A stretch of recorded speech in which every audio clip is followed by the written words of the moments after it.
Family, it's your boy Ready Rev, back with another first of the month lures you got to use in order to be successful this month. Of course, I break mine down into water columns, and so we're going to go with the top of the water. In all of 2025, Anthony Revels Jr. is not using any other top water lure but the frog, simply because I suck and I need to get better at it.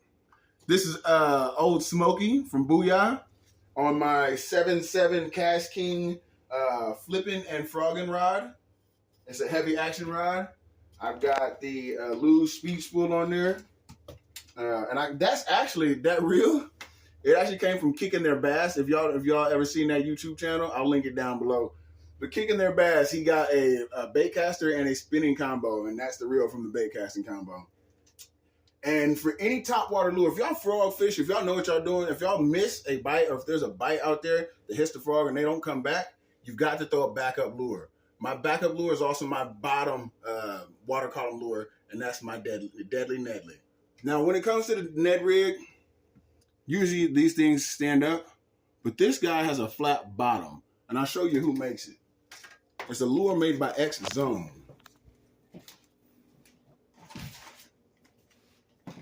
Literally, the boot tail is upside down. It's got a flat bottom.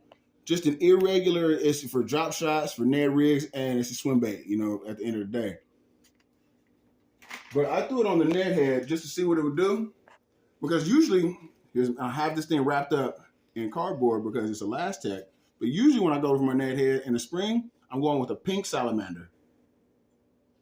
You can't fail whether you're in the river. I don't care what's going on in the world. A pink salamander crushes them, period. But I'm going to show y'all why I have this on here.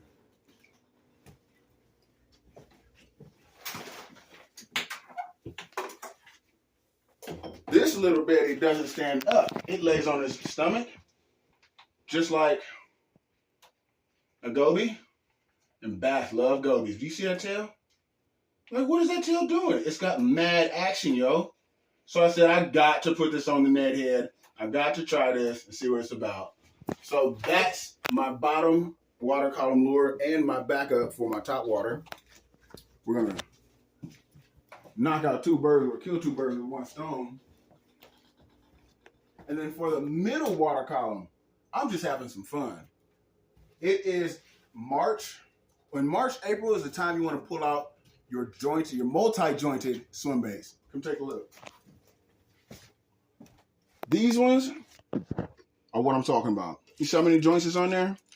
It's not like a rubber bait where it's just one deal, or a glide bait where it has one joint right here and it moves side to side like this. This actually, I ain't gonna lie about it. When this thing goes through the water, it moves just like a glide bait, side to side, about a good 9 inches side to side. It's ridiculous. Whoever did this, I think it's called Murray. They did it right. Temu, I think it was like, I don't know, $10. Nothing on here was over $20, I promise you. But this is a month for your multi-jointed swim baits. Throw them out there. You can reel them in fast, stop, just like you do your fast cranking. Or you can reel them in at a slow, methodical, but don't let them sit still. Don't let them sit still. I don't like when people do that because it's dead in the water. It's got no action. Next, I'm going with the chatterbait. And I'm gonna encourage y'all to find one of those chatterbaits that have the joint in it so you can interchange what's on the back. This is another Temu lure. It's shaped like a fluke because flukes have more action in the tail on a chatterbait. And this one actually has a boot, just like that little Ned rig. It's got a tiny, tiny boot. So it's got mad action. What I want y'all to do, I want y'all to throw this to the bank. And that's where the grass meets the water. I want y'all to let it sink and reel it in slow, nice and slow. I don't care if you twitch it, pop it up, just make sure it's slow because where the bass are going from right now, they're going from deep water to the shallow water, just to make sure they get a spawning spot. And because they're going to be up shallow, I'm pulling out the jerkbait again. But y'all like, why is he pulling out a jerkbait for shallow water? This is a floating jerkbait. A lot of folks don't know about that, but floating jerkbaits actually have a place in your tackle box. They're not just, I say that because when I first got a floating jerkbait, I was like, man, this thing don't sink, it don't suspend. Next, throw them all away. But I want y'all to speed up your retrieve, throw this bank to boat. Anytime there's like not a whole lot of vegetation, but a little bit, you know what I'm saying? Pop it in there because it'll come out of the veggies. Next, no, I'm just playing. That's it.